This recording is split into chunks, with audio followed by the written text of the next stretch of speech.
I have You loved you won't from the believe what start. this male And I you. order bride found when And she hold stepped me off that close train. forever. Stick with me, because this story will shatter everything you think you know about frontier life. If you love tales of hidden fortunes and shocking reveals, you need to hit that subscribe button right now. We've got a lot to uncover, and you won't want to miss a second of it. The dust of the Santa Fe Trail clung to Alara's worn boots and the hem of her pink dress as she stood on the rickety platform, her single suitcase a pitiful anchor. The letter in her reticule, soft from handling, had promised a simple life. With a modest cattleman, one Clyde Jackson, it had sounded like a sanctuary after the crushing poverty and prejudice of the city. Now, looking at the sun-bleached, desolate town of Adobe Wells, her heart sank. This is it, she thought, the grand sum of my daring escape. A man approached, tall and lean in a dusty brown coat and red neckerchief, his face shadowed by a wide-brimmed hat. His eyes, when they met hers, were a startling calm blue, but the well-worn revolver on his hip spoke of a world of violence she could only imagine.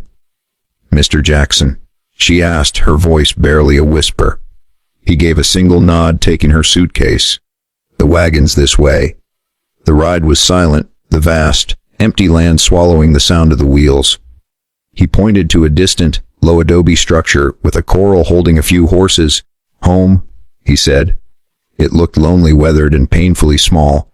Alara's hopeful spirit, which had carried her across a continent, finally cracked. A single, hot tear traced a path through the dust on her cheek. She had braced for hardship, but the sheer, yawning emptiness of it all threatened to undo her.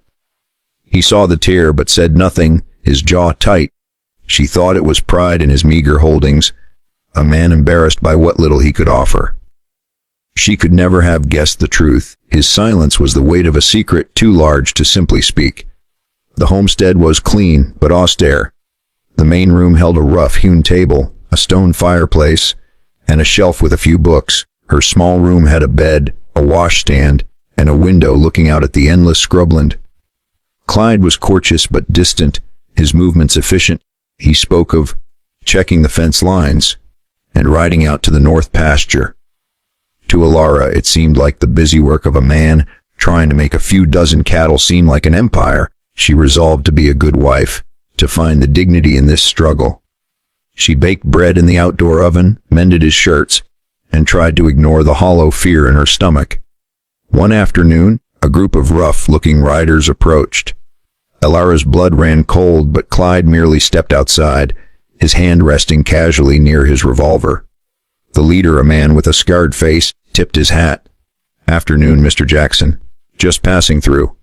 Water the horses." Clyde's gaze was steady, authoritative. "Use the trough by the windmill. Move on by sundown." It wasn't a request. The men complied instantly, with a respect that bordered on fear. Later, Alara asked, who were they? Clyde stirred his coffee. Men who understand boundaries. His quiet power confused her. It didn't match the humble surroundings. Then, a week later, a finely dressed man from the bank arrived in a carriage. He called Clyde, seer, discussed shipping quotas and water rights for the South Valley.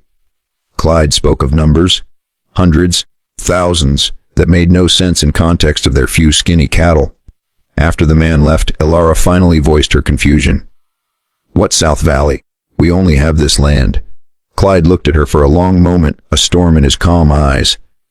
"Saddle your horse tomorrow," he said. "It's time you saw the ranch." The word ranch echoed in her mind as they rode out at dawn. They left the adobe house behind, climbing a rocky juniper-dotted ridge. Clyde was silent, a man of the saddle, perfectly at one with his sturdy paint horse. After an hour, they reached the crest. Clyde reined in and pointed. "There," he said. Alara looked, and her breath vanished. The land did not end.